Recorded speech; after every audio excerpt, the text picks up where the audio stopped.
Olá, muito boa noite. Está no ar mais um Plano de Jogo aqui na TVE. E vamos aos principais destaques do esporte desta terça-feira. Grêmio abre as oitavas de final da Libertadores da América. Farrapos Rugby estreia com vitória no certame nacional. Vôlei masculino brasileiro vence a primeira partida pela Liga Mundial.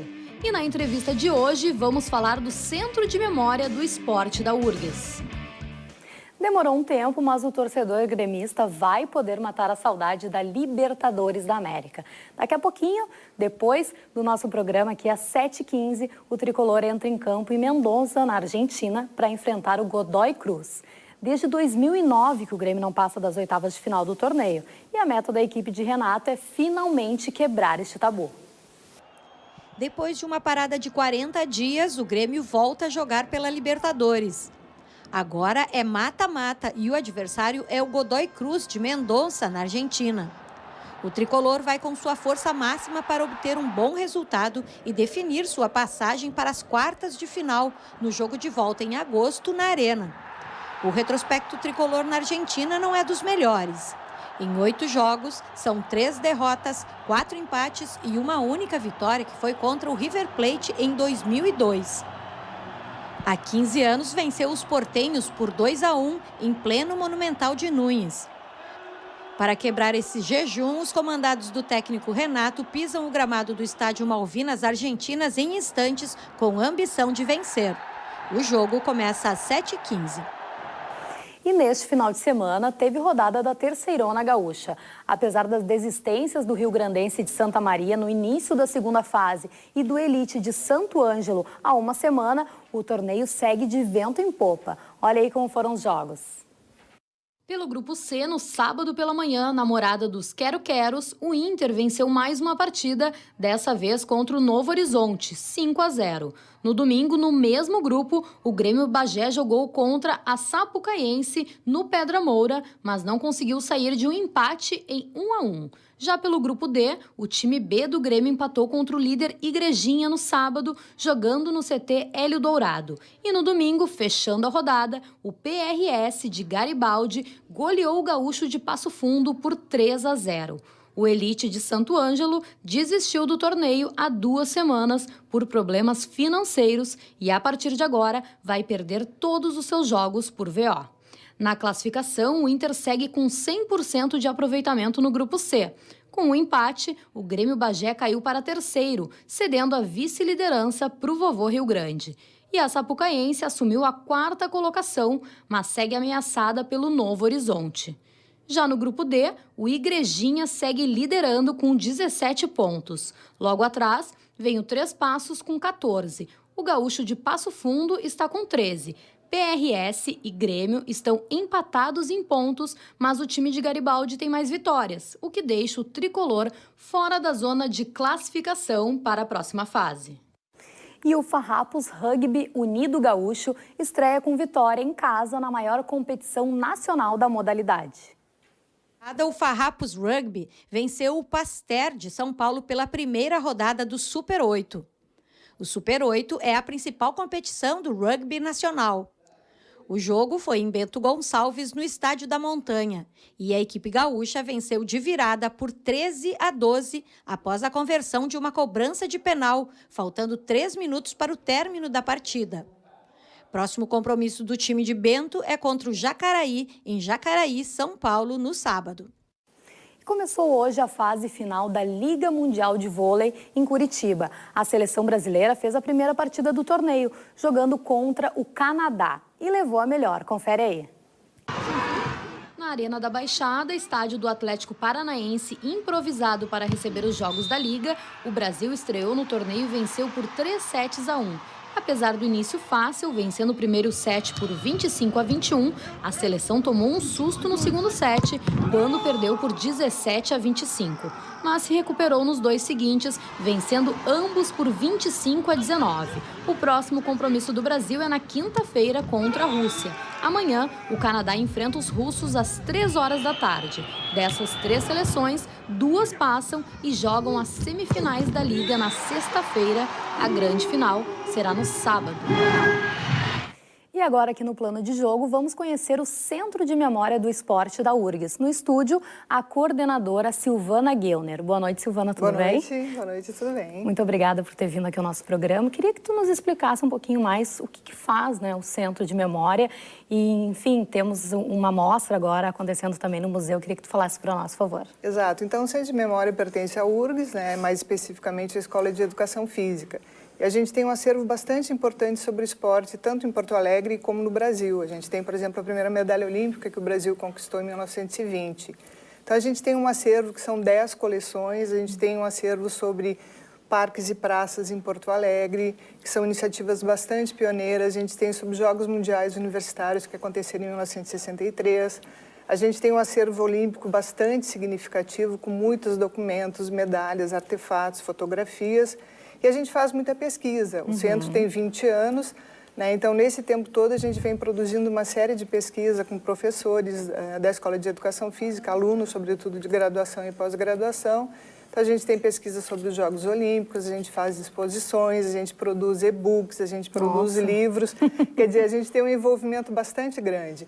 E um envolvimento grande que a gente tem nos últimos tempos é com o futebol feminino, né? A gente tem trabalhado especificamente não só com a seleção brasileira, mas tentando acompanhar o esporte no Rio Grande do Sul. Então, a gente também tem essa vertente. Sim. E em termos de pesquisas, né, que tu falou agora, Sim. o que tem de mais interessante que tu poderias destacar para nós?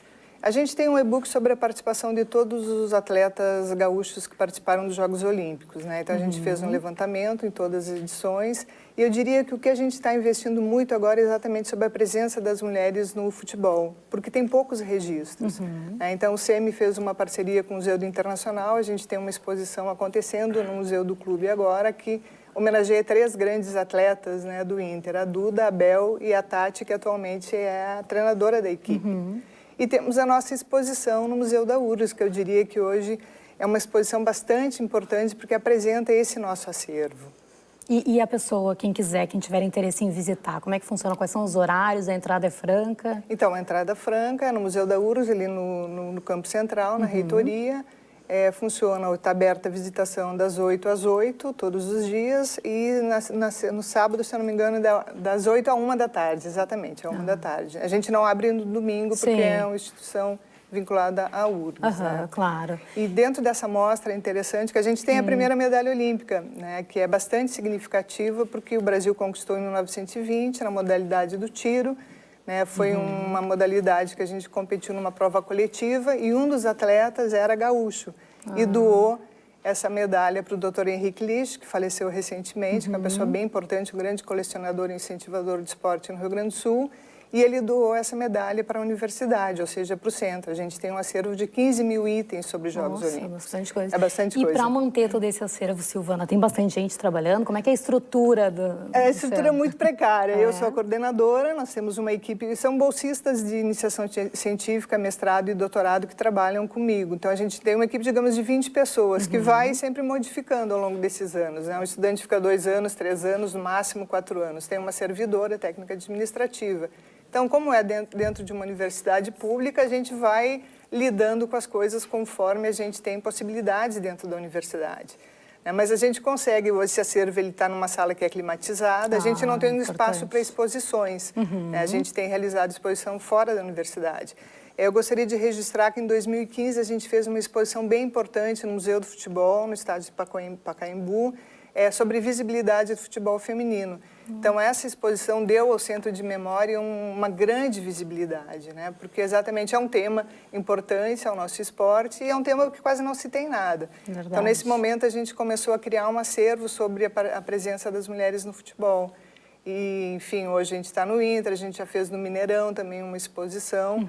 E diria que em Porto Alegre a nossa grande exposição é exatamente essa que está no Museu da URGS, porque ela reúne todo o acervo. Quer dizer, é um pouco de cada dimensão do acervo.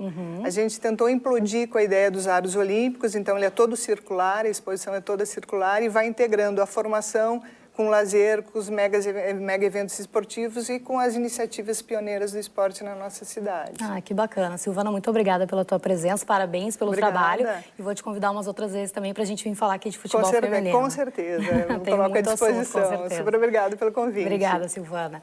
E no último fim de semana, Erechim sediou o Erecite Acro 2017, voltado a acrobacias aéreas. É uma oportunidade para os amantes e fãs da aviação conhecerem máquinas e manobras bem de pertinho.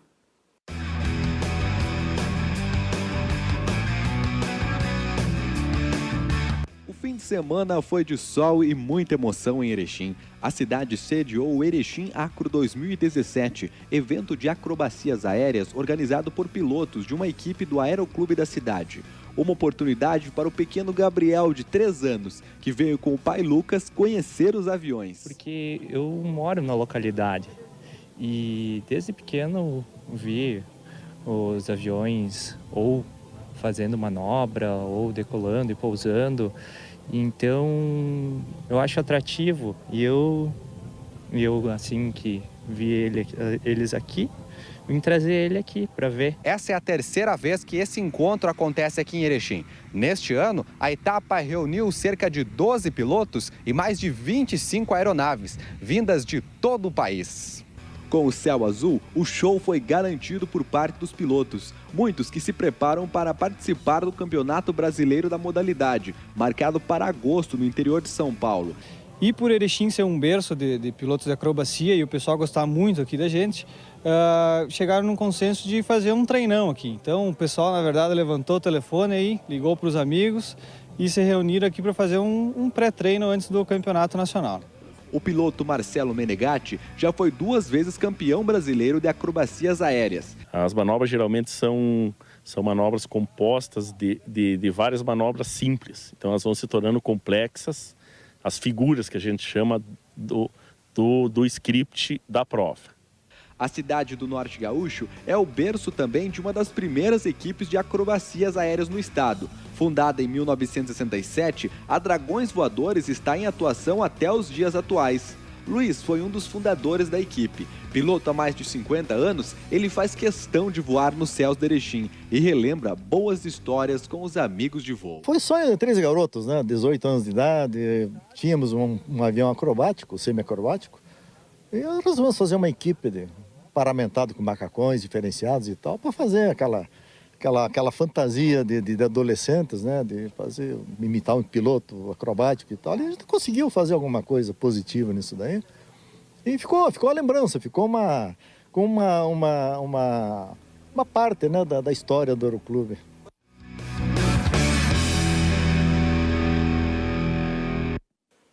E o plano de jogo fica por aqui. Na sequência, confira o programa Panorama. A gente volta amanhã, neste mesmo horário, 7 horas da noite. Até lá, tchau, tchau.